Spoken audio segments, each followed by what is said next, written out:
Dojan! What's up, people's YSC and elsewhere? This is Undefeatable Twilight. Coming back to you to do another chapter of the Life, the Universe, and Everything. I've got what book we were on for a second there. Anyways, yes, I know I still haven't done the on being transgender video. I'll get around to it, I promise.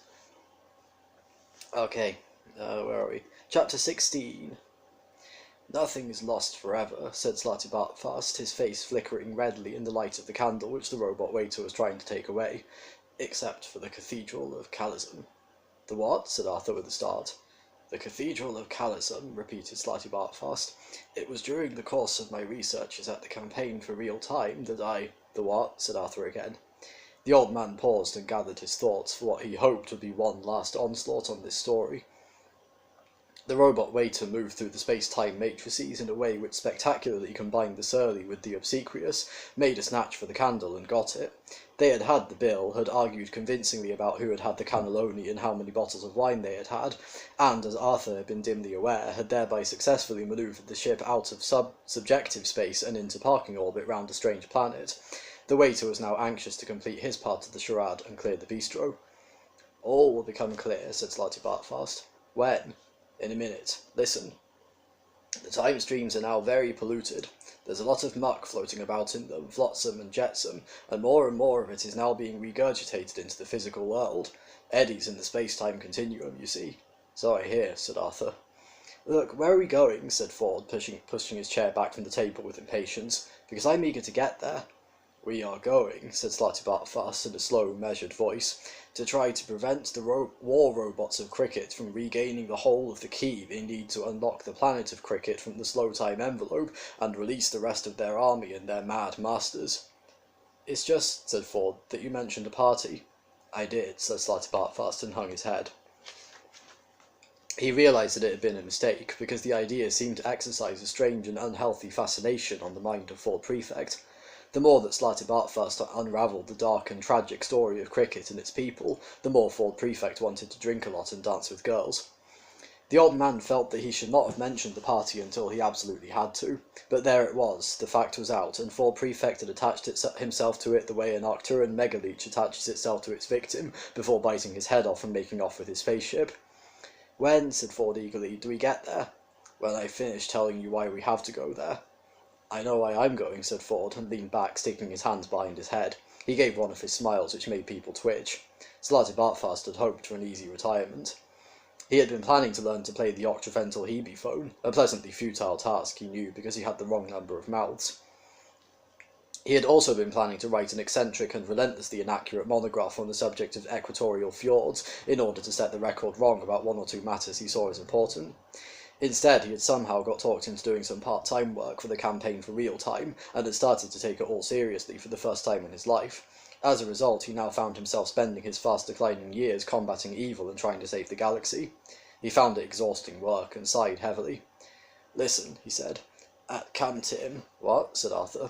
The campaign for real time, which I will tell you about later, I noticed that 5 pieces of jetsam which had in relatively recent times plopped back into existence seemed to correspond to the 5 pieces of the missing key. Only 2 I could trace exactly, the wooden pillar which appeared on your planet, and the silver bale. It seems to be at some sort of party. We must go there to retrieve it before the Cricket robots find it, or who knows what may happen.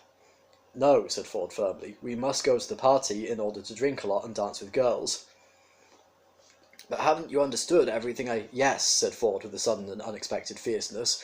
I've understood it all perfectly well. That's why I want to have as many drinks and dance with as many girls as possible while there are still any left. If everything you've shown us is true, of course it's true, then we don't stand a whelk's chance in a supernova. A what? Said Arthur sharply again. He had been following the conversation doggedly up to this point and was keen not to lose the thread now. A whelk's chance in a supernova, repeated Ford without losing momentum. What's a whelk got to do with the supernova? Said Ark. It doesn't, said Ford levelly. Stand a chance in one. He paused to see if the matter was now cleared up. The freshly puzzled looks clambering across Arthur's face told him that it wasn't. A supernova, said Ford as quickly and as clearly as he could, is a star which explodes at almost half the speed of light and burns with the brightness of 1 billion suns and then collapses as a super-heavy neutron star. It's a star which burns up other stars. Got it? Nothing stands a chance in a supernova. I see, said Arthur. So why a whelk particularly? Why not a whelk? Doesn't matter. Arthur accepted this, and Ford continued, picking up his early fierce momentum as best he could. The point is, he said, that people like you and me, Slightly Bartfast, and Arthur, particularly and especially Arthur, are just dilettanti, eccentrics, layabouts, fart-arounds, if you like. Slightly Bartfast frowned, partly in puzzlement and partly in umbrage. He started to speak. Is as far as he got. We're not obsessed by anything, you see, insisted Ford. And that's the deciding factor. We can't win against obsession. They care, we don't. They win. I care about lots of things, said Slightly Bartfast, his voice trembling, partly with annoyance, but partly also with uncertainty. Such as? Well, said the old man, life, the universe, everything, really. Fjords. Would you die for them? Fjords? Blinked Slightly Bartfast in surprise. No. Well then, I wouldn't see the point, to be honest. And I still can't see the connection, said Arthur, with Welks. Ford could feel the conversation slipping out of his control, and refused to be sidetracked by anything at this point. The point is, he hissed, that we are not obsessive people, and we don't stand a chance against, except for your sudden obsession with Welks, pursued Arthur, which I still haven't understood. Will you please leave Welks out of it? I will if you will, said Arthur. You brought the subject up. It was an error, said Ford. Forget them. The point is this. He leant forward and rested his forehead on the tips of his fingers. What was I talking about? He said wearily. Let's just go down to the party, said Slightly Bartfast, for whatever reason. He stood up, shaking his head. I think that's what I was trying to say, said Ford. For some unexplained reason, the teleport cubicles were in the bathroom. There you have it. Another rather short chapter, but there you go. So, thanks all for watching. Remember to like, comment, share, and subscribe. And if you are subscribed, be sure to ding that notification bell so you know when I make a new video, because I can do it whenever I feel like it. I promise I will get the On Being Transgender video out soon. So, take care of yourselves and each other. Love and peace.